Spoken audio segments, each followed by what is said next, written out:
শুরু হইছে? আচ্ছা। হ্যালো এভরিওয়ান, কি অবস্থা সবার? প্রথমেই হলো বলে নিচ্ছি সরি। কারণ হলো যে যারা আমি দেখেছি একটু আগে দিয়ে যে মেহের কি জানি নাম? মেহেরুমা, রুনা আচ্ছা, মেহেরুনা কেন ক্লাস শুরু হচ্ছে না?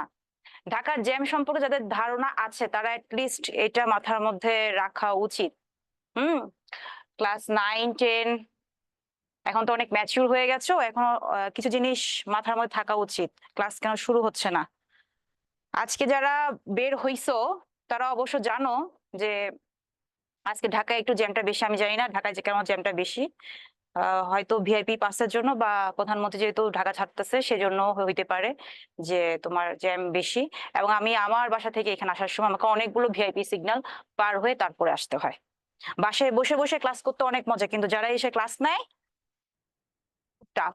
ঠিক আছে? তোমাদের ৭টার বাজে ক্লাস, আমি বের হয়েছি 5:45টায়।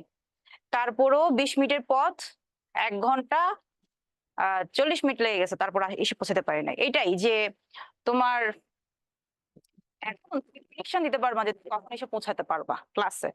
সো সাথে কোভিড করে নিতে হবে। ওকে, আচ্ছা। আহ তোমার থেকে তোমাদের হলো যে প্রথম যে ইয়ে ছিল, সেটা ছিল যে মিডিয়া সম্পর্কে, যে মিডিয়ার ব্যবহার সম্পর্কে এটা মোটামুটি আমি গত ক্লাসে পুরোটা কভার আপ করে দিয়ে চলে গিয়েছিলাম। এবং যেসব জিনিসপত্র তোমাদেরকে ক্লিয়ার করে বলা নাই সেগুলো হলো কি আমি ক্লিয়ার করে বলে দিয়েছিলাম। ঠিক আছে? এখন আজকে যে ক্লাসটা হবে যে প্রিভিয়াস যে ক্লাসটা ছিল সেই ক্লাসটারই একটা জাস্ট একটা রিভিউ টাইপ একটা ক্লাস হবে। পর্যায়ক্রমে 3টা ক্লাস নেওয়া হয়েছে, তো তো সবগুলো ক্লাসে হয়তো কেউ ক্যাচ করতে পেরেছো, হয়তো কেউ ক্যাচ করতে পারোনি। এবং সেই জন্য একদম প্রথম থেকে একদম লাস্ট পর্যন্ত যতটুকু সম্ভব আমি আবার রিকল করা। তাহলে প্রথমেই তোমাদের যে প্রথম ছিল সেটা নাম ছিল কি? নাম ছিল হলো যে মিডিয়া হই, ব্যবহারে সচেতন হই। সেটা একটা সুন্দর একটা যে আমি মাত্রই আসছি, আমি আসতে যে এখন পর্যন্ত 5 মিনিটও হয় নাই, আমি মাইক্রোফোন। ঠিক আছে? এটা হলো যে আমি হলো যে সমরিত হসপিটাল থেকে এই পর্যন্ত হেঁটে হেঁটে আসছি। ঠিক আছে? এটা হলো তোমার একদম ধানমন্ডি 32 থেকে পুরো রাস্তা বসুন্ধরা পর্যন্ত ফুল রাস্তা জ্যাম। মিডিয়ার এই যে ব্যবহার, আমি এখানে মাত্র জল খাচ্ছিলাম তখন দেখলাম যে মেহেরুমা যে ক্লাস এখনো শুরু হচ্ছে না।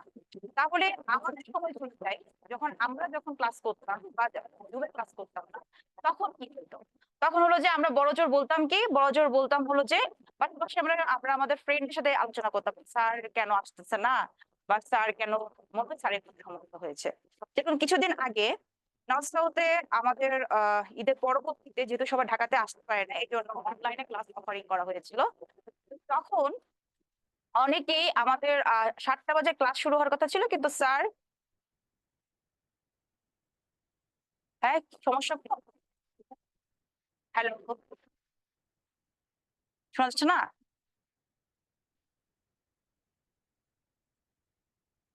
হ্যালো, ঠিক আছে। তাহলে যে বলতেছে তার মনে হয় এটা সমস্যা। কি করতে বলো? আমাকে কি ভালো করে শোনা যাচ্ছে? সবাই একটু বলো তো দেখি। ঠিক আছে, তাহলে যে শুনতে পাচ্ছ না তার হয়তো নেটের সমস্যা। যা বলতেছিলাম যে আমাদের যখন নর্থ সাউথে ক্লাসেস শুরু হওয়ার কথা ছিল হলো 7টায়। এবং সেদিন আমাদের কি ছিল? সেদিন হলো আমাদের প্রেজেন্টেশন ছিল। প্রেজেন্টেশন জানো কিনা, ইউনিভার্সিটি লেভেলে তোমার প্রেজেন্টেশন থাকে এবং সেটার উপরে হিউজ একটা মার্কস থাকে যে তুমি নিজে একটা টপিকের উপরে প্রেজেন্টেশন তৈরি করবা এবং এভাবে তোমাকে ডিসপ্লে করে সবার সামনে ভালো করে তোমাকে বোঝাতে হবে, বলতে হবে এবং স্লাইডস গুলো মেক করতে হবে। এন্ড স্যার এন্ড আদার্স ক্লাসমেটসদের তোমার যদি কোনো কোশ্চেন থাকে সেগুলো তোমাকে কি করতে হবে? ডিফেন্স দিতে হবে। ডিফেন্স মানে হলো ওরা বলবে, তুমি ওখানে দাঁড়িয়ে দাঁড়িয়ে তোমাকে আনসার দিতে হবে।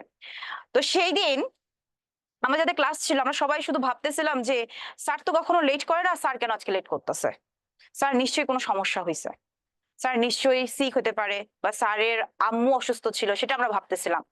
আমরা অনেক বলতেছিলাম যে স্যার যাতে কোনো নেগেটিভ জিনিস না হয়, এটা আমরা প্রে করতেছিলাম। ঠিক আছে? আমরা কখনোই একটা ওপেন প্লেসে, আমার একটা ফেসবুক আছে, আমার একটা মেসেঞ্জার আছে, আমি কখনো ওপেন প্লেসে গিয়ে আমরা বলি নাই যে এটা কেন হয়েছে ওটা কেন হয়েছে। তাহলে তুই মিডিয়ার যে সচেতনতা, তোমাকে এতদিন পর্যন্ত মিডিয়ার সচেতনতা ছিল, আমি পড়াইলাম, কি বুঝালাম? কি আমি এতদিন পর্যন্ত বললাম এই যে একটা সোশ্যাল মিডিয়া তুমি কিভাবে ইউজ করতে পারো।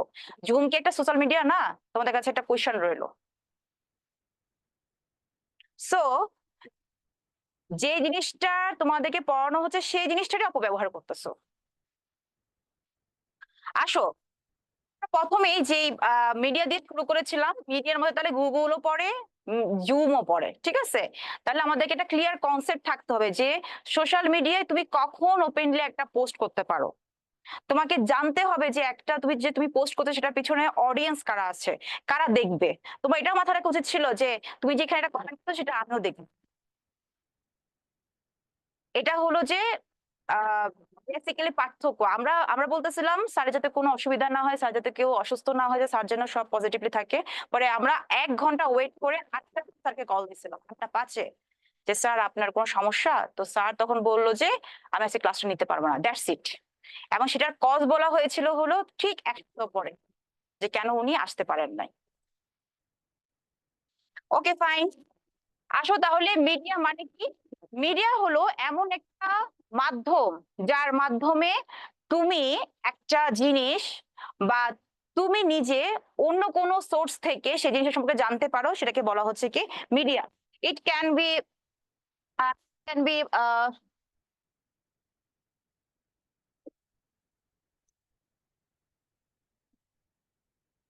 ইট ক্যান বি তোমার গুগল হতে পারে, জুম হতে পারে, ইউটিউব হতে পারে, হ্যাঁ, যে কোনো কিছু হতে পারে। তাহলে সেটা হচ্ছে কি তোমার মিডিয়ার মধ্যে পড়তেছে। এরপর আসলো মিডিয়া সম্পর্কে কেন জানা দরকার। মিডিয়া সম্পর্কে কেন জানার দরকার সেটা ক্লাসে হাজারবার বহুবার বুঝিয়ে ফেলছি, লিখে লিখে বুঝাইছি যে একটা মিডিয়ার ভালো দিক, খারাপ দিক, ইতিবাচক, নেতিবাচক প্রভাব, কোথায় গিয়ে কিভাবে কথা বলতে হবে, কিভাবে পোস্ট করতে হবে, তোমার মাথার মধ্যে রাখতে হবে। তোমাকে মাথার মধ্যে রাখতে হবে এই পোস্টটা, এই জিনিসটা অন্য একজন দেখতে পারে। তোমাকে এটাও মাথার মধ্যে রাখতে হবে যে তুমি যে জিনিসটা শেয়ার করতেছো সেই জিনিসটা অথেন্টিসিটি আছে কিনা। হ্যাঁ, সেই সবগুলো মিলেই তোমার বলেছিলাম কি যে মিডিয়া সম্পর্কে তোমাকে জানা লাগবে, এবং তোমাকে আমি এটা পড়িয়েছিলাম।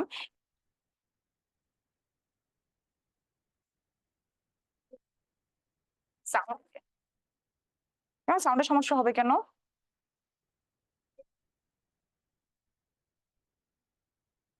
হচ্ছে না?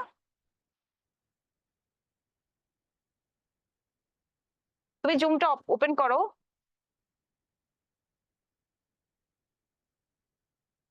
এই মাইকে তো সাধারণত সমস্যা করে না, এই মাইক দিয়ে তো ক্লাস নিলাম।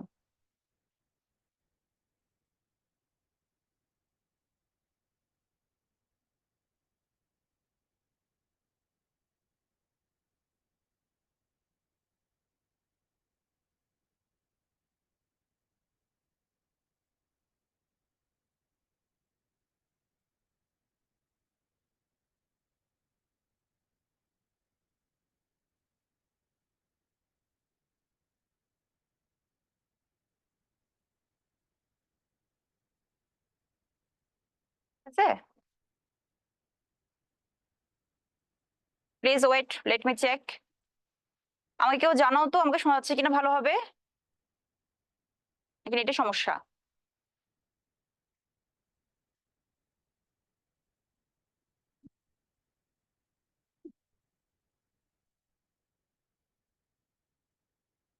ঠিক আছে,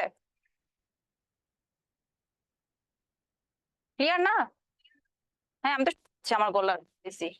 ঠিক আছে, তাহলে হলো যে ভাই বারবার ইয়ে হলে ইন্টারফেয়ার হলে কনসেন্ট্রেশন আমার। আচ্ছা তাহলে আসো, আমাদের বইতে এই চ্যাপ্টারটা আসলে কেন সংযুক্ত হয়েছে? বইতে আসলে এই চ্যাপ্টারটা সংযুক্ত করা হয়েছে কেন, এই যে একটু আগে বললাম যে আমি আসলাম, এসে আমি ৫ মিনিটও বসি নাই, আমি একটু পানি খেয়েই আমি এই যে চলে আসছি এই ইয়ে লাগিয়ে। তুমি যখন কোনো একটা সিচুয়েশন হ্যান্ডেল করবা, বা যখন কোনো একজনকে তুমি দেখবা যে সে ওই সিচুয়েশনটা হ্যান্ডেল করতেছে, আগে মাথার মধ্যে চিন্তা করবা যে ওই সিচুয়েশনে তুমি যদি দাঁড়ায় থাকতা তাহলে তুমি কি করতা। বেশি না, তুমি আমার মতো ক্যামেরা সেটআপ দিয়ে দাঁড়ানো দরকার নেই। তুমি একটা কাজ করবা, তোমার যেই ড্রেসিং টেবিলটা আছে না, সেই ড্রেসিং টেবিলের সামনে গিয়ে তুমি শুধু তোমার নাম, তোমার বাবা মার নাম, হ্যাঁ, আর হলো যে তোমার সম্পর্কে কিছু বলতে চাও, তোমার চোখের দিকে তুমি তাকিয়ে, তখনই বুঝে যাবে এখানে যে দাঁড়ায় থাকে তার আসলে কতটা কনফিডেন্সের দরকার হয়, কতটা কতটা লেভেলে যেতে হয়। হ্যাঁ, যাই, তাহলে এই হয়েছে কেন অ্যাড করা হয়েছে হলো যেহেতু তোমরা ক্লাস 9-10-এ পড়ো এবং তোমরা হলো যে আহ বাংলাদেশ যে নীতিমালা, সেই নীতিমালা অনুসারে তোমরা হলো যে শিশুর যে 18 বছর বয়স তার হলো নিচে তোমাদের বয়স। এই জন্য কি করতেছে, এই জন্য হলো যে তোমার যেহেতু তোমার হাতে করোনাকালীন সময় স্মার্টফোন বা হলো ল্যাপটপ বা এনিথিং এলস তোমার চলে চলে আসতেছে, এবং ওয়ার্ল্ড ওয়াইড এটা আসলে শুধুমাত্র বাংলাদেশে না, এটা হলো ওয়ার্ল্ড ওয়াইড একটা চলে গেছে। এই জন্য তোমার কি হচ্ছে, এটার একটা নিয়ম এটা সম্পর্কে তোমাকে জানানো দরকার। এই জন্য সরকার চিন্তা করলো কি, তোমার যে সচেতনতা, তোমার নিজের যে সেলফ অ্যাওয়ারনেস, সেটা তোমাকে জানানোর জন্য মূলত এই অধ্যায়টা অ্যাড করা হয়েছে। মিডিয়ার যে তোমার সংজ্ঞা ছিল, সেই মিডিয়ার সংজ্ঞাটা আমরা জানি যে মিডিয়া কি, মিডিয়া হলো মিডিয়া থেকে এসেছে, যার নাম অর্থ কি মাধ্যম। মিডিয়া পরিভাষাটি দিয়ে যোগাযোগের সমস্ত ধরনের পন্থাকে বোঝানো হয় যেগুলির সাহায্যে কোনো বার্তার স্থানান্তর সম্ভব। তুমি এক জায়গা থেকে এক জায়গায় তা স্থানান্তর করতে পারতেছো। আচ্ছা, এই যে এই জিনিসটা অনলাইন অফলাইন বিভিন্ন ধরনের মিডিয়া তোমরা অলরেডি জানো, দেখেছো, এবং হলো যে এর আগের ক্লাসও এখান থেকে হুট করে বাদ পড়ে গেছে কি, জুমটা বাদ পড়ে গেছে আর কি। জুমের ব্যবহারটা একটু আবার শিখাতে হবে। জুম ফোনের অ্যাপস আছে যেগুলো হলো তোমার বিডি জব আছে, হুম, বিডি জব আছে, তারপর আরো কি আছে, তোমার লিঙ্কডইন আছে, লিঙ্কডইন আছে, আরো কত কিছু আছে, লিঙ্কডইন জানার তো কথা আমাদের, জুম আছে, তারপর লোকে এছাড়া এগুলো। হ্যাঁ, আচ্ছা, তারপর অফলাইনের মধ্যে কি আছে, অফলাইনের মধ্যে আছে তোমার সংবাদপত্র, বিচিত্রা, পোস্টার। কেউ কিছু বলতে পারো যে অফলাইনের মধ্যে এগুলো ছাড়াও তোমার মাথা দিয়ে আরো আসতেছে যে হতে পারে অফলাইন মিডিয়া? আমি নেক্সট স্লাইডে যাই। আচ্ছা, এই যে মিডিয়ার প্রভাব আমাদের উপর, প্রভাবটা খুব সুন্দর করে বোঝানো যাবে এখন। সিচুয়েশনটা কি হইলো একটু আগে দিয়ে, যে আমি এত কষ্ট করি গরমের মধ্যে বাসে করে, বাসে চেপে, রিক্সায় চেপে, রিক্সা যখন আটকাই গেছে এখানে, তখন আমি পায়ে হেঁটে তারপরে আসতেছি। আসলাম, আসার পরে এর মধ্যে ফোন গেলই আমার কাছে, যে জ্যাম, আসলে আমার কিছু করার নাই, বাসা থেকে তো আর হেঁটে আসা যায় না। দেন কি হলো, সাউন্ড কি সমস্যা, এখন সমস্যা?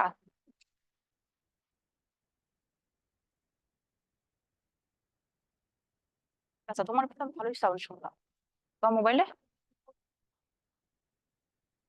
সাউন্ড আসতেছে না, বাট কেন অফ কেন হবে?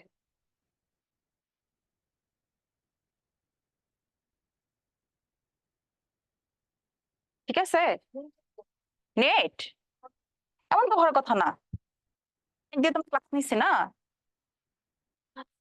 আচ্ছা ঠিক আছে, বলে কি হলো, আমি আসলাম এত কষ্ট করে, আসার পরে এখানে বসলাম, বসার পর পর দেখলাম যে স্ক্রিনের মধ্যে যে ক্লাস কখন, কেন? তাহলে এটা কি হলো, এটা হলো যে আমার উপর একটা ব্যাড ইম্প্যাক্ট ফেললো। কি ইম্প্যাক্ট ফেললো, যে আমি একটা সোশ্যাল মিডিয়াতে একটু দেখলাম যে আমার ক্লাসটার মানে রিভিউ তো কখনোই আসে না, মানে ভালো কথা আমরা বলতেই পারি না, অনেক বেশি আমরা এটাকে কচলাই। ঠিক আছে, ওকে, যে আমি এখানে বসলাম, আমি হয়তো 2টা মিনিট পরে আসতাম, কিন্তু না, আমি 2টা মিনিট পরে আসিনি, আমি ওখান থেকে উঠেই চলে আসছি এখানে। ঠিক আছে, দেন আরেকটা প্রভাব কি ফেললো, এই যে আমি এখানে আসার পরে হয়তো আমি স্টার্টিংটা আরেকটু ভালো মতো শুরু করতাম, কিন্তু স্টার্টিংটা হয়ে গেল কি, ওই যে ওর নামটা নিয়ে আমি শুরু করলাম। দ্যাট মিনস ওটা কি হলো, ওটা হলো যে ওর উপর একটা প্রভাব গিয়ে পড়লো, যে আপু আমাকে মেইন করে কিছু বলতেছে। অবশ্যই এটা তো তোমার প্রভাব পড়বেই। আমি অলরেডি পড়াচ্ছি যে একটা মিডিয়া কিভাবে ইউজ করতে হয়, মিডিয়াটা তোমাকে কিভাবে চালাতে হবে, সেটার মধ্যেও যদি তারপরে যদি তুমি ভুল করে ফেলো তাহলে তোমাকে ধরানো আমার দায়িত্বের মধ্যে পড়ে, রাইট? তারপরে এই যে মিডিয়ার প্রভাব, এই যে ডিপ্রেশন, তারপর হলো তোমার অ্যাংজাইটি, তারপর হলো তোমার ইনসোমনিয়া, বিভিন্ন ধরনের রোগের সৃষ্টি হচ্ছে কি এই মিডিয়ার কারণে। কেন? আমরা ফেসবুকে ঢুকি, ঢোকার পরে আমরা অন্যদের লাইফস্টাইল দেখি। আসলে ফেসবুকটা কি জিনিস বলো তো? ফেসবুক হলো যে তুমি নিজের করে নিজের টাকা পয়সা খরচ করে তুমি আসলে অন্যের সুখ দেখতেছো, অন্যের লাইফ দেখতেছো। এখন তো বের হয়েছে কি, এখন তোমার ব্লগ বের হয়েছে। এই ব্লগের নামে যে কি হয় আমি আসলে কিছুই বুঝতে পারি না। কি যে ব্লগ করে কিছুই বোঝা যায় না। মানে কোনো শিক্ষণীয় বিষয় তো নাই। মানে একদম ঘরে যে কি ডেইলি ব্লগ, নাম দিছে কি ডেইলি ব্লগ। এই কোনো মানে নাই, মাথা মুন্ডু নাই, কিছু নাই। ওকে, আচ্ছা, এরপর আসো। তাহলে অ্যাংজাইটি হচ্ছে, তারপর তোমার কি হচ্ছে, ইনসomnia হচ্ছে। তুমি কি জানো যে ইনসomnia কি জিনিস? বলো তো ইনসomnia কি জিনিস, কি জানো? কমেন্ট, এতক্ষণ ধরে মেসেজ লিখতেছিল না যে ক্লাস নেওয়া শুরু হচ্ছে না, এখন লিখো,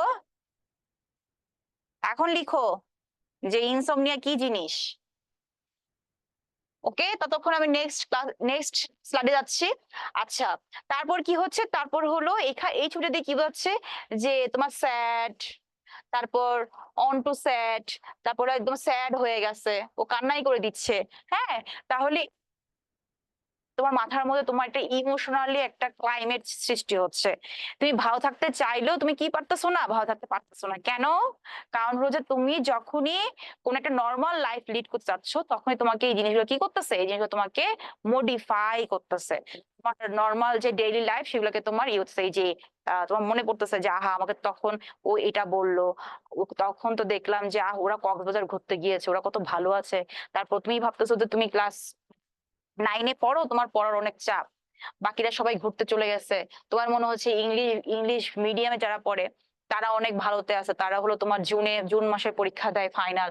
তোমার হলো যে তোমার ক্লাস শুরু হয় একদম ডিসেম্বর মাসে গিয়ে তোমার ফাইনাল পড়ে।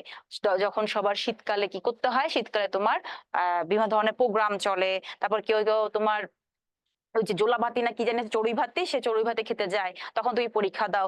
আর ইংলিশ যারা মিডিয়ামে আছে তারা হলো কি করে, তারা হলো তোমার জুনে কোনো কিছুর মধ্যে মাঝখানে পড়তেছে না। সমস্যা?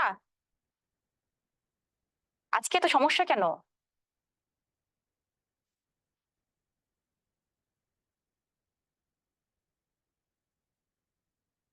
নেটে প্রবলেম? তাহলে এটার মধ্যে প্রবলেম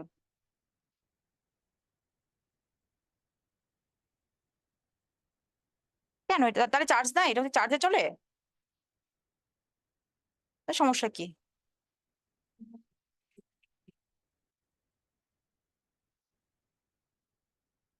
আচ্ছা, তাহলে এটা গেল। নেক্সট স্লাইডে যাই। এই যে ইতিবাচক প্রভাব, ইতিবাচক প্রভাবকে আমরা 3 ভাগে ভাগ করছিলাম। একটা কি, শারীরিক স্বাস্থ্য, মানসিক স্বাস্থ্য এন্ড পারস্পরিক স্বাস্থ্য।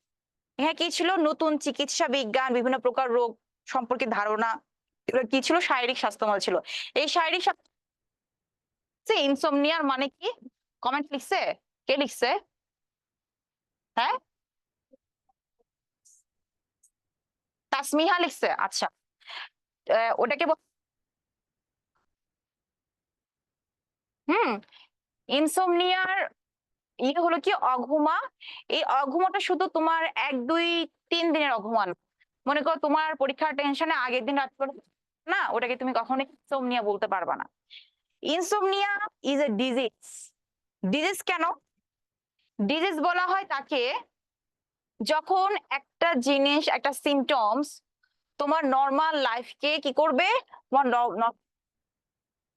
এবং ওইটার একটা ব্যাড ইম্প্যাক্ট তোমার উপর পড়বে। লাইক এই যে তোমার ঘুম কম হচ্ছে, ঘুম কম হচ্ছে, ধরো আমার এখন ফাইনাল পরীক্ষা চলতেছে, আমার ঘুম কম হচ্ছে, আমার একটু স্টাডির মধ্যে টাইম বেশি দিতে হচ্ছে, যে আমার ঘুম কম হচ্ছে, টেনশন হচ্ছে, অ্যাংজাইটি থাকতেছে, ডিপ্রেশন থাকতেছে পরীক্ষা ভালো না হলে, তাহলে সেটা হলো কি তোমার ইনসোমনিয়া বা কোনো ডিপ্রেশন বা অ্যাংজাইটি না।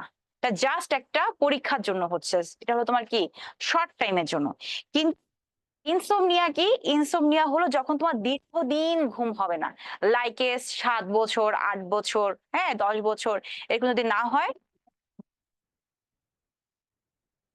এবং যদি তোমার কোনো ইমপ্যাক্ট পড়ে লাইক অনেক যায় হলো তোমার যে চোখগুলো দেখতে অন্যরকম হয়ে গেছে বা যেই তোমার আ ভালো, ভালো কথা বলার কথা ছিল কিন্তু তার আসলে ব্রেইনটা ভালো মতো কাজ করতেছে না, সাইকোলজিক্যাল প্রবলেম, হ্যাঁ? তাহলে এগুলোতে তখন বলা হবে কি ইনসোমনিয়া। কারণ একটা মানে ঘুম হচ্ছে না এখান থেকে তার অনেকগুলা ডিজিজ বের হয়ে আসছে। তাহলে এটাকে বলা হচ্ছে কি তোমার এক ধরনের ডিজিজ।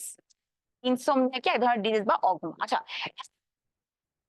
এর মধ্যে নতুন, নতুন যে চিকিৎসা এই যে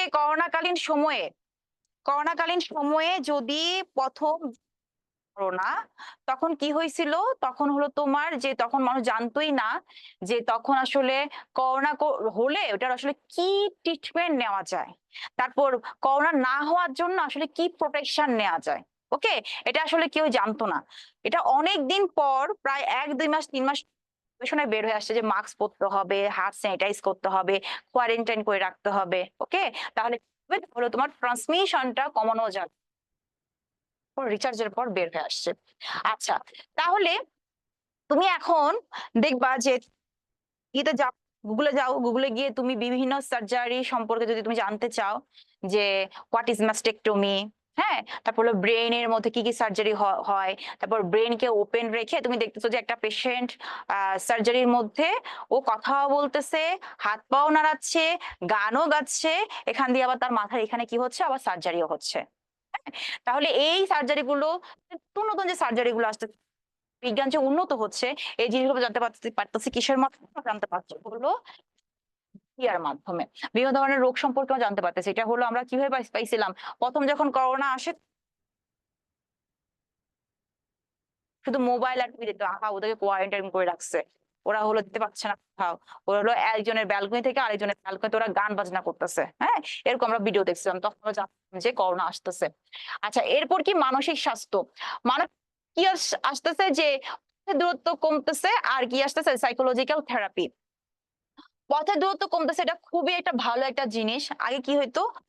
বাবাকে রেখে সন্তান-সন্ততি চলে যেতে হলো তোমার বিদেশে। তখন বিদেশে যাওয়ার পরে আর দীর্ঘদিন ৪ থেকে ৫ বছর ৬ বছর পরে এসে তারপরে তোমার কি হইতো? তারপরে হলো মা-বাবাকে দেখতো। আবার চলে যেত। হ্যাঁ? এখন তোমার অনেক কিছু আছে। এখন তোমার WhatsApp আসছে, Messenger আছে, Skype আছে, ইমো আছে, বিভিন্ন জন্য জিনিস আছে। আগে কি হইতো? আগে হলো অনেক টাকা খরচ করে একটা কল করতে হইতো। জিনিসগুলো কি হয়ে গেছে এখন? পথের দূরত্ব কি হয়ে গেছে? কমে গেছে। সাইকোলজিক্যাল থেরাপির মধ্যে আছে হলো যে তোমার এখন তুমি YouTube এর মধ্যে যাও যে দেখবা সুন্দর একটা ঘুম আনার জন্য একটা একটা তোমার ফাইন স্লিপ এর জন্য দেখবা যে অনেক সুন্দর, সুন্দর কি পাওয়া যায়? তোমার মিউজিক পাওয়া যায়। এটা লাগাই দিয়ে তুমি খুব সুন্দর করে ইয়ে করবা। আমার মোবাইলের মধ্যে যেমন আছে জিন মোড আছে। জিন মোড তুমি অন করে দিলে ওর তোমার এই ফোনের মধ্যে আর কি আসবে না। তোমার এই ফোনের মধ্যে আর কোন ধরনের কল ঢুকবে না। তোমার এখানে সুন্দর একটা আ সং বাজবে। সঙ্গে তোমার ঘুম চলে আসবে। ঠিক এখন এরপর আছে কি পারস্পরিক সম্পর্ক। যে পারস্পরিক সম্পর্ক বলতে গেলেও জিনিস আ এই বলা হয়েছে কি ঠিক হচ্ছে না?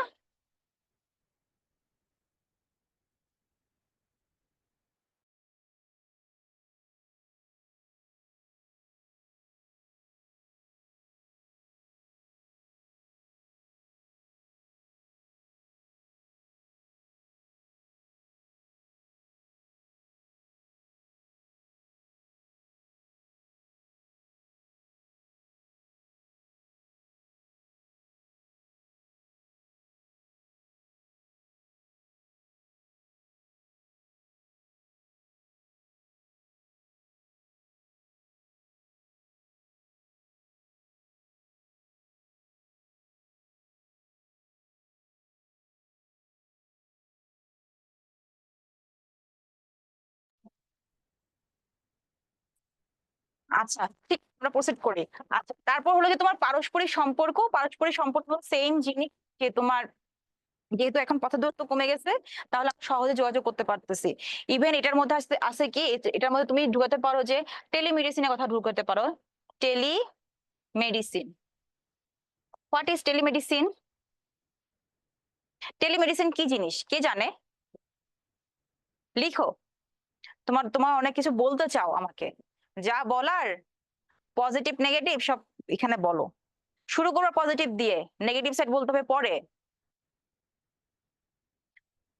আচ্ছা, তাহলে কি টেলিমেডিসিন, আমাকে কিন্তু বলবা যে টেলিমেডিসিন কি বলবো। আচ্ছা, নেক্সট, নেতিবাচক প্রভাব। নেতিবাচক প্রভাবের মধ্যে দেখো কি বলছে, যে বিভিন্ন ধরনের মধ্যে রোগ হচ্ছে এবং যে মানসিক বিপর্যয়, মানে বারবার এই কথাগুলো আসতেছে। একটা হলো তোমার পজিটিভলি বলা হচ্ছে, একটা হলো তোমার নেগেটিভলি বলা হচ্ছে। বিভিন্ন ধরনের রোগ, অঘুমা, দুশ্চিন্তা, উচ্চ রক্তচাপ, চোখের সমস্যা, vertigo. What do you mean by vertigo? আই লিখছে এর আগের আগের কোশ্চেনটা কি জানি করছিলাম, এর কোশ্চেনটা টেলিমেডিসিন। জোরে বললাম, আমি শুনতে পাই না। হ্যাঁ, টেলিমেডিসিন সেবা না অ্যাকচুয়ালি, এটা হলো তুমি অনলাইনের মাধ্যমে এবং টেলিফোন ইউজ করে, অনলাইন না, এটা হলো তোমার টেলিমেডিসিন একটা নাম্বার দেওয়া থাকবে, সেই নাম্বারে তুমি ফোন করে তুমি ডক্টরের সাথে কথা বলতে পারবে। ডক্টরের প্রয়োজন হলে তোমাকে ভিডিও কল দিতে পারবে, এবং বিশেষ করে ভিডিও কলটা তোমার ওই যে স্কিনের ডাক্তার, তারপর সার্জিক্যাল বিষয় থাকলে তখন হয়। আর মেডিসিনের ক্ষেত্রে তো তোমার ভিডিও কলের প্রয়োজন হয় না। নিয়ে দেন হলো তুমি যে ওষুধটা তোমাকে সে প্রেসক্রাইব করবে, এটাকে বলা হচ্ছে কি টেলিমেডিসিন। ওকে, এখন আমাকে বলো what do you mean by vertigo? আমি বলছিলাম আগের ক্লাসে যে ভার্টিগো কি জিনিস। এটা তোমার পরীক্ষায় আসবে না, কিন্তু তোমার নর্মাল লাইফ লিড করার জন্য তোমার এগুলো জানাটা হলো তোমার কি স্মার্টনেস। লিখছে ভার্টিগো কি জিনিস? লিখে নাই ভার্টিগো কি জিনিস? তাহলে আগের ক্লাসে তুমি বুঝো না, অমনোযোগী ছিল আগের ক্লাসে। আচ্ছা, তারপর দেখো মানসিক স্বাস্থ্য বিপর্যয়, এই জিনিসটার ইংলিশ টার্ম কি বলতে পারবা? মানসিক স্বাস্থ্য বিপর্যয় এই জিনিসটার ইংলিশ টার্ম কে বলতে পারবা? আচ্ছা, তারপর কি মানসিক চাপ বৃদ্ধি পাচ্ছে। হ্যাঁ, তুমি ওই যে আমি তোমাকে বললাম একটা জিনিস, যে তুমি ফেসবুক বা কোন সোশ্যাল মিডিয়াতে গিয়ে তুমি হলো দেখতে পাচ্ছ হলো অন্যজন খুব আরামে আছে। মনে রাখবা যে সোশ্যাল মিডিয়াতে আমরা সেই জিনিসটাই দেই যে জিনিসটা প্রিসিয়াস। আমরা কখনোই একটা নেগেটিভ জিনিস, আমার লাইফে একটা নেগেটিভ জিনিস আমি কি করব না, আমি কখনোই সোশ্যাল মিডিয়াতে দেবো না। তাহলে ওর লাইফে একটা প্রিসিয়াস মোমেন্ট দিল, ওর লাইফে একটা প্রিসিয়াস মোমেন্ট দিল, আরেকজনের লাইফে একটা প্রিসিয়াস মোমেন্ট দিল, এত প্রিসিয়াস মোমেন্ট দেখতেই তো তোমার মনে হচ্ছে তোমার লাইফটাই বৃথা। ওকে, এইসব করা যাবে না। আচ্ছা, তাহলে ভার্টিগো লিখছে? ভার্টিগো অন্য নাম কি ভুলে গেছে, লিখে নাই। ভার্টিগো হলো, দেখবা অনেকে আছে যে একদম ছাদে গিয়ে নিচের দিকে তাকাতে গেলে ওরা অনেক ভয় পায়। আবার কিছু মানুষ আছে হলো যে তোমার যে আহ উঠে দাঁড়ালে মাথাটা ঘুরায়, মানে শুধুমাত্র বসা থেকে উঠলে মাথাটা ঘুরায়। এই যে তোমার যে জিনিসগুলো, এগুলোকে বলা হয় হলো কি ভার্টিগো। নর্মাল একটা রোগ, কিন্তু এটা যারা সাফার করে তারা হলো যে যাদের মাইগ্রেন আছে তারা বুঝবা যে মাইগ্রেন আসলে কি ব্যথা। হ্যাঁ, এটা আসলে নর্মাল পার্সন থেকে তুমি কখনো বুঝতে পারবে না, কারণ মাইগ্রেনের আসলে তোমার পারফেক্ট কোনো মেডিসিন আসলে এখন পর্যন্ত নাই। সো এই ভার্টিগো ঠিক সেম একটা জিনিস, এটা হলো তোমার মাথা ঘুরায়। কারো উপর থেকে নিচের দিকে তাকালে মাথা ঘুরায়, কেউ নিচ থেকে উপরের দিকে বিল্ডিং এ তাকালে মাথা ঘুরায়, কেউ হলো তোমার উচ্চ স্বরে কোনো কিছু শুনলে তখন মাথা ঘুরায়, কেউ বসা থেকে উঠলে মাথা ঘুরায়। এই জিনিসগুলোকে বলা হচ্ছে কি ভার্টিগো বা রোগ বলা হয়ে থাকে। ঠিক আছে, আচ্ছা। এরপর দেখো পারস্পরিক সম্পর্ক নষ্ট হচ্ছে। এই যে বললাম যে তুমি যদি মিডিয়া ব্যবহারে সচেতন না হও, তুমি দেখলে যে তোমার একটা তোমার সাথে ফেসবুকে অ্যাড আছে, অর মেসেঞ্জারে অ্যাড আছে, অর তোমার মেসেঞ্জার গ্রুপে আছে, তুমি কি করলো, তার নামে একটা হুটফাট কথা বলে ফেললা। দেন সেটা দেখলো, দেখার পরে এবার কি হলো, তার মনও ক্ষুণ্ণ হলো, এন্ড লাস্টে গিয়ে তোমার সাথে কি হলো, তোমার সাথে সম্পর্কটা শেষ একদম। ঠিক আছে, সো আমাদের কি হতে হবে, আমাদেরকে ধৈর্যশীল হতে হবে। কি হতে হবে?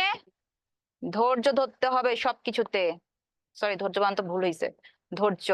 হ্যাঁ, সবকিছুতে ধৈর্য ধরতে হবে, নাহলে জীবনে আগাতে আর পারবা না, যেখানে আসো সেখানে থেমে থাকবা। তোমাদের যে বয়স, সেই বয়সে আমরা জানি, আমরা তো পার হয়ে আসছি, সেই বয়সে তোমার রক্ত অনেক গরম থাকে, সবকিছুতে করে ফেলবো, এই করে ফেলবো। মনে রাখবা যে বাংলাদেশে বা পৃথিবীতে যত ধরনের যুদ্ধ হইছে, যত ধরনের তোমার বিপ্লব হইছে, তারপর ভাষা আন্দোলন বলো, মুক্তিযুদ্ধ বলো, এই সবগুলো হয়েছিল কাদেরকে দিয়ে? হয়েছিল এই যুব সমাজকে দিয়ে। যখন রক্ত টকবগে গরম থাকে তখন অনেক কিছু করতে মন চায়, কিন্তু তুমি যখন আস্তে আস্তে তোমার বয়সটা বাড়বে তখন দেখবে যে তোমার চিন্তা শক্তি, ম্যাচুরিটি আসবে, এবং তোমার দেখা যাবে তুমি ওই ম্যাচুরিটি দিয়ে তোমার যে এখানে দুইটা কথা বলার কথা ছিল সেখানে তুমি হাফ কথা বলে চলে আসছো। যেরকম আমি আমি আগে অনেক বেশি তোমার রুট ছিলাম কাদের জন্য, যারা হলো তোমার মানে আনএথিক্যাল কথাবার্তা বলতো, যেটা তোমার লজিক্যাল না। তখনই মাথার মধ্যে একদম রক্ত গরম হয়ে যেত, তখনই দেখা যেত আমি একটা কিছু বলে বসতাম বা তাকে আমি বুঝাতে যেতাম যে তোমার এটা যে করছো তোমার এটা ঠিক হয় নাই। ওকে। কিন্তু এখন বয়স বেশি সাথে সাথে এখন কি হয়েছে, এখন আরো বেশি অনেক বেশি কুল হয়ে যাচ্ছি। যেখানে 10টা কথা বলার দরকার সেখানে 2টা কথা বলে চলে আসি। কিন্তু যে 2টা কথা বলবো সেই 2টা কথা কি হবে, এটা পারফেক্টলি আমার কাজে যাতে পারফেক্ট হয় সেটা চিন্তা করে কথা বলি, ঠিক আছে? জন্য আমাদেরকে আমাদের ভাষা প্রয়োগ, আমাদের মিডিয়ার ব্যবহারে সবসময় সচেতন হতে হবে, চিন্তা ভাবনা করতে হবে। আচ্ছা, সো মিডিয়া ব্যবহারে সচেতনতা, স্বাস্থ্যকর জীবন আচরণ এবং মিডিয়ার প্রভাব, ইতিবাচক প্রভাব, নেতিবাচক প্রভাব এবং স্বাস্থ্য মোকাবেলায় আমাদের করণীয়।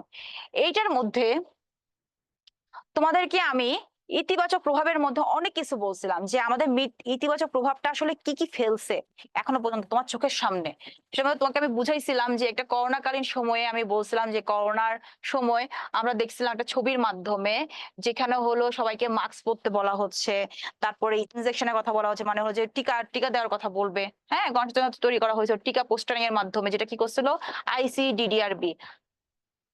আইসিডিডিআরবি কোথায় অবস্থিত বাংলাদেশে, কে জানে? আইসিডিডিআরবি বাংলাদেশের কোথায় অবস্থিত বলতো? আইসিডিডিআরবি,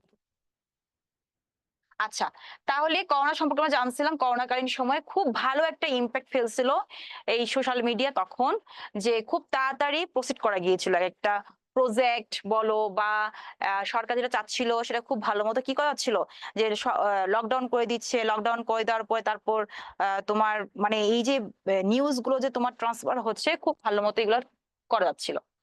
এরপর দেখো ডেঙ্গু জ্বর নিয়ে সচেতনতা। এই যে কয়দিন আগে কি হলো, ডেঙ্গু জ্বরের তোমার ইয়ে গেল, আউটব্রেক গেল।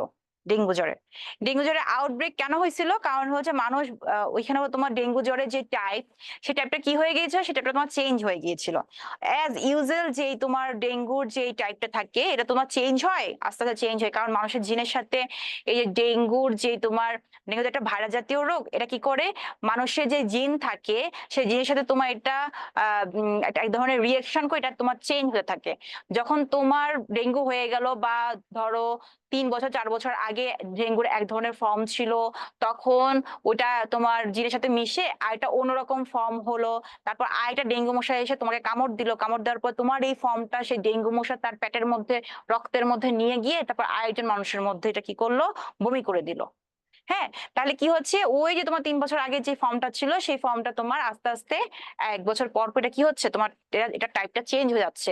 তখন কি হয়, যখন টাইপটা চেঞ্জ হয়ে থাকে মনে রাখবা, কোন একটা জিনিসকে যখন জিন জিন জাতীয় যে জিনিসগুলো আছে, হ্যাঁ, জিন জাতীয় যে জিনিসগুলো আছে, এই জিনগুলা যখন তোমার মানে স্টেপ বাই স্টেপ যত তোমার সামনের দিকে প্রসিড করবে এবং যত তোমার ওরা ইলাবোরেশন হবে, ওরা তত বেশি স্ট্রং হয়।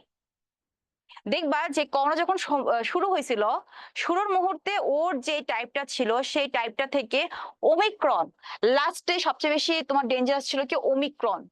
ওমিক্রন নামে একটা তোমার ভ্যারিয়েন্ট বের হয়েছিল করোনার লাস্ট, যেটা সেটা তোমার ওমিক্রনের প্রভাবে খুব তাড়াতাড়ি মানুষ বুঝে ওঠার আগে চলে যাচ্ছিল পৃথিবী ছেড়ে।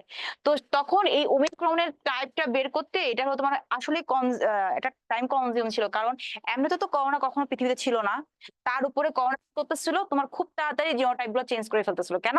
কারণ হলো করোনার মাধ্যমে খুব অনেক বেশি একটা বিশাল পপুলেশনের মানুষ তোমার এফেক্টেড হয়ে যাচ্ছিল, এবং সেটার মাধ্যমে কি হচ্ছে, যেহেতু মানুষের মধ্যে তোমার চলে গেছে, মানুষের জিনের সাথে এটা বিক্রিয়া করে এটা টাইপটা চেঞ্জ হয়ে যায়। টাইপটা চেঞ্জ হয়ে যাওয়ার পরে এটা আবার যখন আরেকজনের কাছে তোমার ট্রান্সমিট হচ্ছে, তখন এটা টাইপ যে চেঞ্জ হচ্ছে এই চেঞ্জিং টাইপটা তোমার ট্রান্সমিট হচ্ছে। তাহলে চেঞ্জিং টাইপটা ট্রান্সমিট হয়ে আবার তার শরীরের মধ্যে গিয়ে আবার অন্যরকম টাইপ হয়ে যাচ্ছে। এই জন্য করোনার খুব তাড়াতাড়ি দ্রুত তোমার কি হচ্ছিল, চেঞ্জ ছিল। আচ্ছা, তারপর দেখো যে জলবায়ু পরিবর্তন এবং বৃক্ষরোপণ। এই যে কয়দিন আগে তোমার হিট ওয়েভ গেল, ইভেন স্টিল নাও এত গরম পড়তেছে, আমি তো বাসের মধ্যে তারপর রিক্সার মধ্যে একদম পুরা চুপা হয়ে গেছি, এমন একটা অবস্থা। হুম। যারা বাইরে বের হয় তাদের বোঝা যায় যে আসলে কতটা কষ্ট বাইরে বের হয়ে চাকরি করা বা কোনো কাজ করা। ঠিক আছে, নিজের জায়গাটা চেঞ্জ করে অন্য জায়গায় বসে দেখতে হবে যে সেই জায়গাটার মধ্যে আপু যে ওখানে দাঁড়ায় আছে, আপু তাহলে কি ফেস করে আসতেছে, আমি যেখানে বসে বসে আছি আমার মা বাবা কি ফেস করে আসতেছে।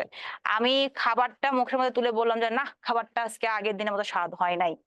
তোমাকে এটা ভাবতে হবে যে তোমার মা রান্নাঘরের মধ্যে দিনের প্রায় 16টা ঘন্টা ওখানে থাকে এবং চুলার পাশে থাকে। হুম। এই যে আমরা কি হয়, আমরা হলো যে ভাজি, তারপরে ভেলপুরি মামা, তারপরে তোমার এই যে চুলার সামনে যে ভাজে সিঙ্গারা চুমুচ, আমি আমি আস্তে আস্তে দেখতেছিলাম যে রাত্রের বেলা অনেকে খাচ্ছে, কিন্তু যে ভাজতেছে তার যে আসলে কি অবস্থা, তার ঘাম আসলে পড়তেছে, একদম তরতর করে পড়তেছে। আনহেলদি জিনিসটা যে খাবারের মধ্যে যে পড়তে পারে, কিন্তু সে যে তোমার অনেক কষ্ট করতেছে, এটা কিন্তু আসলে তার যে 5 টাকার যেই তোমার পেঁয়াজু, এই পেঁয়াজের মধ্যে কিন্তু আসলে হয় না, ওঠে না। তার যে কষ্ট, শারীরিক কষ্ট, ঠিক আছে, ও যে সেই যে টাকাটা নিচ্ছে এটা আসলে তার প্রোডাক্টের যে খরচ, সেই খরচটা নিচ্ছে, তার যে পারিশ্রমিক, তার যে কষ্টটা হচ্ছে, এই কষ্টটা কিন্তু তার আসলে ওকে। এই জন্য আমি চেষ্টা করি হলো গরমের মধ্যে কখনো যদি কোথাও ট্রান্সমিট রিক্সাওয়ালা বা যারা হলো তোমার ডিরেক্ট রোদের বা সানলাইটের এক্সপোজার হয়, তাদেরকে 10টা টাকা 20টা টাকা বাড়াই দিতে চাই। আচ্ছা, তাহলে তখন কি হচ্ছিল, এই হিট ওয়েভের সময় বৃক্ষরোপণের একটা মৌসুম চলতেছিল, যে খুব সরকার থেকেও তোমার বিভিন্ন ধরনের সরকারি মেডিকেল, আমাদের যেরকম মেডিকেলে তোমার বিভিন্ন গ্রুপ থেকে, সংগঠন থেকে এসে বৃক্ষরোপণ করা হয়েছিল, তারপরে তোমার প্রিন্সিপাল স্যারের কাছ থেকে নিয়ে তারপরে ডোনেশন নিয়ে তারপর বৃক্ষরোপণ করা হয়েছে। হ্যাঁ, বৃক্ষরোপণের কথা আমরা স্প্রেড করতে পেরেছিলাম।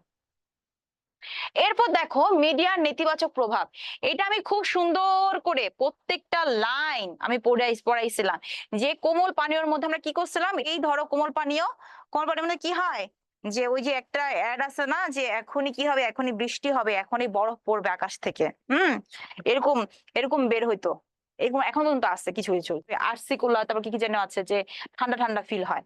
হ্যাঁ, তো এটা কি হচ্ছে, এটা হলো আমরা যখন এখন কি হয়, এখন যখন আমাদের কাছে অনেক বেশি গরম লাগে, তখন আমরা কি করি, আমরা একটা কোক কিনে খাই। আমাদের অনেক বেশি যখন গরম লাগে তখন আমরা একটা আরসির বোতল কিনে খাই, একটা ফান্টা কিনে খাই।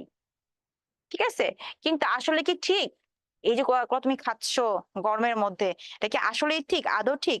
ঠিক না। কেন ঠিক না?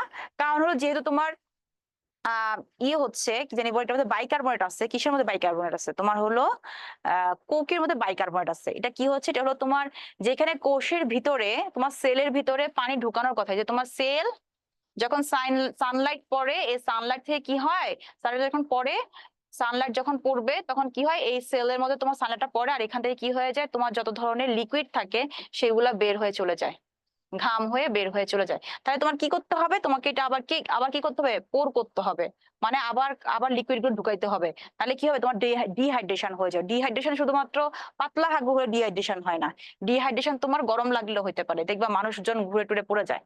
হ্যাঁ। আচ্ছা, তাহলে কি হচ্ছে, তোমাকে এটা আবার পোর করতে হবে, তাহলে এই পোর করার জন্য তোমাকে কি করতে হবে, তাহলে বেশি করে পানি খেতে হবে, পানি H2O পানি খেতে হবে। কিন্তু আমরা কি খাই, আমরা সাধারণত তোমার বাইকার্বনেট খাই। বাইকার্বনেট খেলে কি হবে, বাইকার্বনেট তোমার তো বাফার পড়ো নাই, এই যে বাইকার্বনেট খেলে কি হবে, বা তোমার বাইকার্বনেট খেলে উল্টা এই যে পানি আছে, এই পানিটা আরো বেশি করে বের হয়ে যাওয়া শুরু হবে।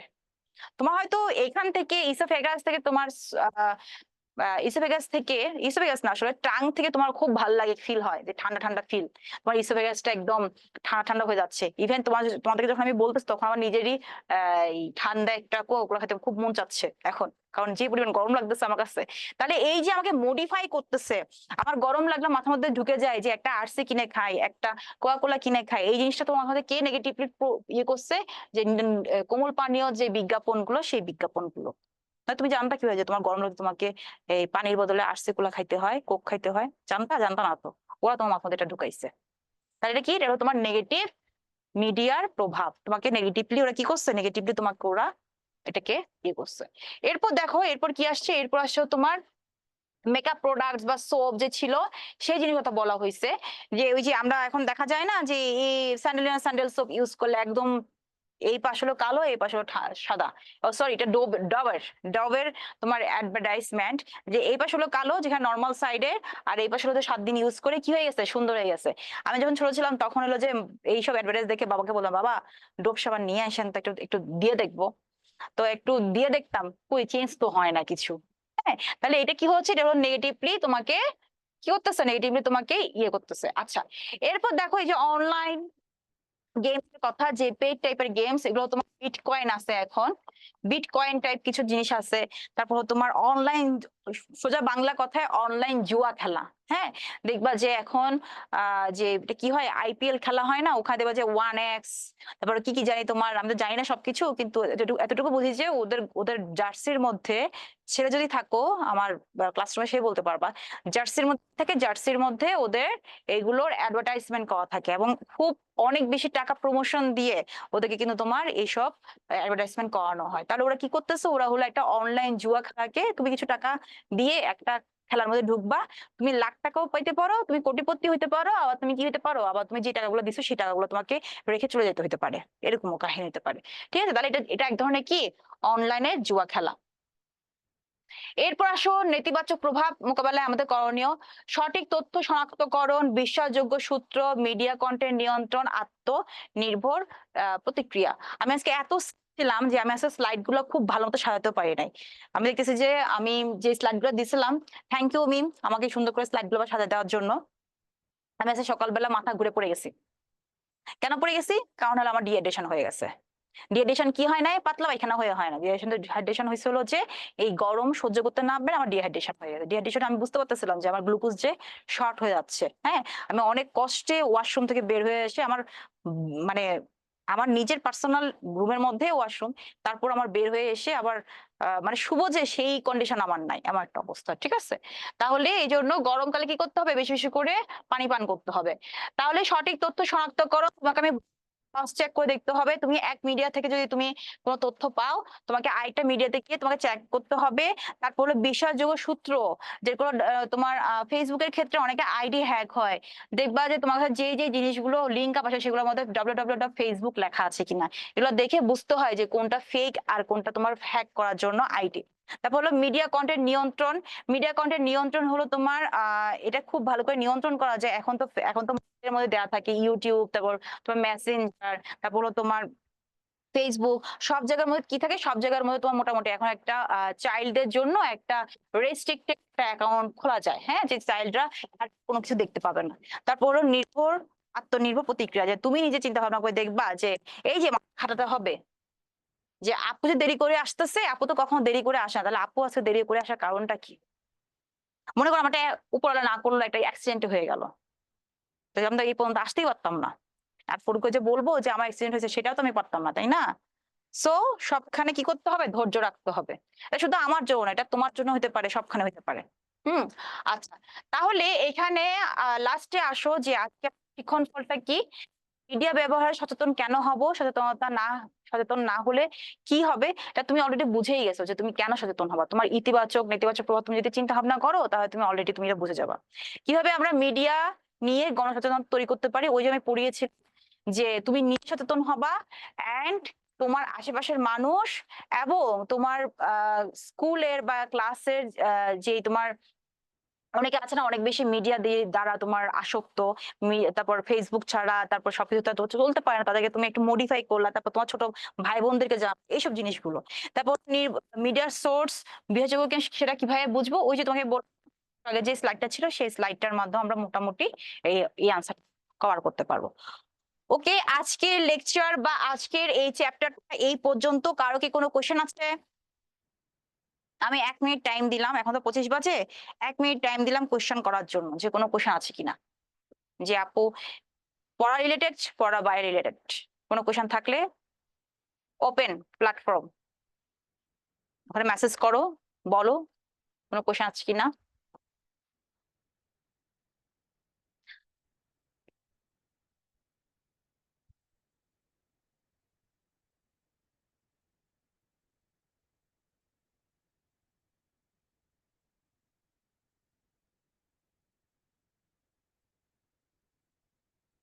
আছে কোনো কোয়েশ্চেন? কারো কোনো কোয়েশ্চেন নাই। তাহলে মনে হয় আজকের ক্লাস এখানেই শেষ করি। আবার হয়তো আমাদের ঈদের পরে দেখা হবে। মেবি, কারণ আমার নিজেরই পরীক্ষা চলতেছে, ফাইনাল পরীক্ষা। অ্যান্ড সবাই আমার দোয়া করবা। টাটা, বাই বাই সবাইকে। Good night.